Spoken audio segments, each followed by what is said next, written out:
In the beginning, John and Jane Smith are talking to a marriage counselor. They reveal that their relationship is so boring and stagnant. They can't remember how long they have been married, which they call 5 or 6 years, and cannot even recall when they had sex for the last time. Upon the counselor's question about their first meeting, they tell him they met for the first time in Colombia. Although both were traveling alone, they pretended to be together just to dodge the police, who were investigating solo tourists. At their initial interactions, John introduced himself as a construction executive, while Jane told him she works in tech support. They fell in love after the first few meetings, and decided to get married. At present, both are fed up with the marriage, and barely talk to each other. They occasionally try to initiate the conversations, but most of them end in just a few minutes, as neither of them is ready to discuss anything. After a few days, John comes back to the counselor alone, and shares that he loves her, but their marriage gets quite difficult at times. On the other side, she tells there is nothing serious, but both have their own secrets which they want to hide from each other.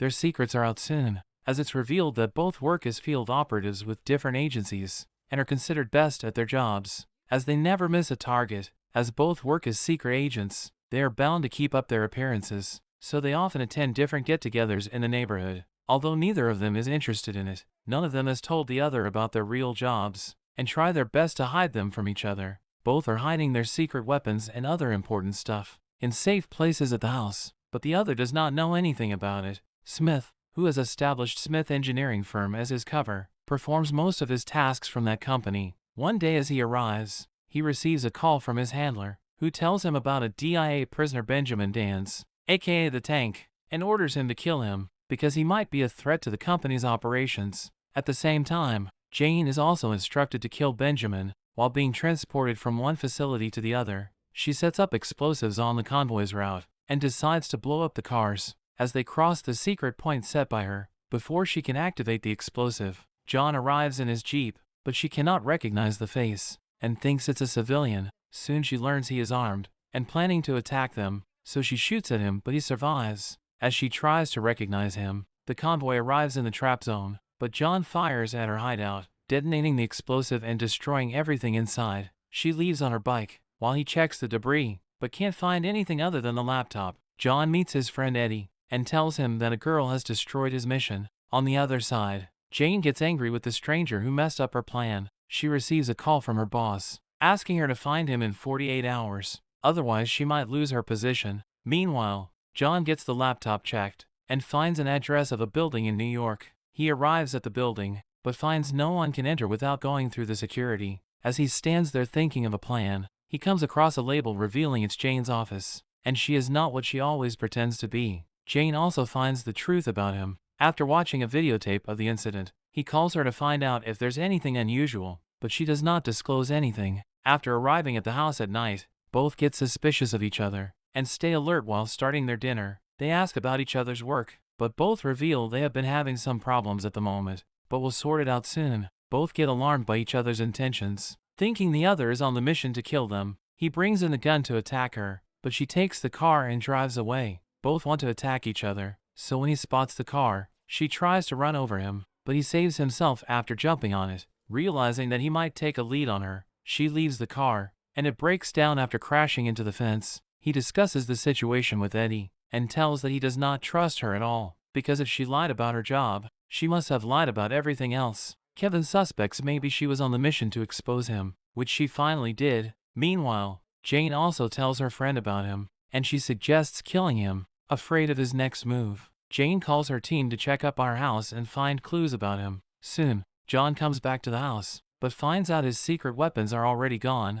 He gets angry with Jane and decides to show up at her office, but finds out she was already looking for him. As soon as he arrives at the building, Jane immediately orders her staff to evacuate, and escapes with them. John picks up the destroyed equipment from her office, and starts looking for the clues. While Eddie asks him to kill Jane, John finds a lead about Jane and her team, and decides to raid that place. He arrives at their building and tries to go up through the elevator, but finds out Jane is a step ahead of him and has already disabled it. He calls her, but she warns him to leave town, otherwise she will blow up the elevator, but he provokes her to go on. Although she hesitates, she decides to go with her plan and detonates the explosive, apparently killing John in the incident. She gets worried about him, and tries to find him out, without knowing that he is alive and safe in the next elevator. Jane sits in a hotel alone while crying for him, but he shows up out of nowhere and tells her that he wants a divorce. Both again threaten to kill each other, but he invites her to dance with him. While dancing, both disarm each other and think they were just the cover stories for their significant other. Jane gets upset about it and leaves the room, but John knows she must be up to something. Soon he proves to be right, as she creates chaos by setting up the explosive in the hotel, and leaves with the crowd. After getting out, a man informs that something is ticking on him, and he finds out she has left a bomb inside his pocket, which he throws away right before it explodes. While chasing her again, he calls her and threatens to kill her, just like she tried to, but she does not take it seriously, as John knows about her profession now. He wants to confirm whether she loved him or not. He proclaims his love for her, but she tells him he was just a cover for her. He gets upset by thinking it was all about her job, but she does not clarify anything. Both arrive at the house at the same time, but she overtakes him and locks the doors. After going around the house and hiding from her, he finally manages to get inside through the back door and pulls out his gun from his secret locker. Both attack each other and start a nasty fight that destroys the entire house. Both come face to face, with guns pointing at each other. She asks him to shoot, but he lowers his gun, realizing that he cannot shoot her. Both rekindle their love and share a kiss before being interrupted by neighbors, who show up at the door asking what happened inside, but John sends them away. Both reveal their secrets, which they hadn't told each other yet. While they talk, they are attacked by someone and rush to hide at a safe place. While preparing the counterattack, he tells her he was given 48 hours to kill her, and she tells the same. They realize they have been attacked by their respective companies, who try to kill them with a bomb. John throws it away, but it gets under a fuel tank and blows up the entire house. While they manage to escape right in time, they get up again and escape in their neighbor's minivan. Meanwhile, Eddie is offered a bounty of $400,000 for killing them, but he turns down the offer. While driving away, John shares more secrets and tells her he never went to MIT as he had told her, but did a major in history. He also reveals he never liked her cooking, but she confesses she never cooked and hired someone else to do it. She also tells him that she is an orphan and hired someone to play her parents at their wedding. Soon, they realize they are being followed in 3 sedans sent by the companies. Jane initially tries to fight against them, but asks him to switch places with her and execute a counterattack, continuing to reveal their secrets and criticizing each other's fighting tactics. They eventually destroy all of them and escape again. Both arrive to meet Eddie and discuss the current situation, revealing that they are being attacked by someone. He tells them their companies are trying to get them down, so they must split their ways or find another way out to preserve their marriage. Mr. and Mrs. Smith decide to kidnap Benjamin and use him to make a bargain with their respective companies. She gets the information about Benjamin, that he is being held under high security, and they decide to get him out. John goes inside, while Jane assists him from outside the building, and they succeed in abducting him from custody. Smith questions him, asking why both companies wanted him dead. He reveals both the companies found out that they were married, so they jointly hired him to kill them, because 2 competing agents cannot live under the same roof,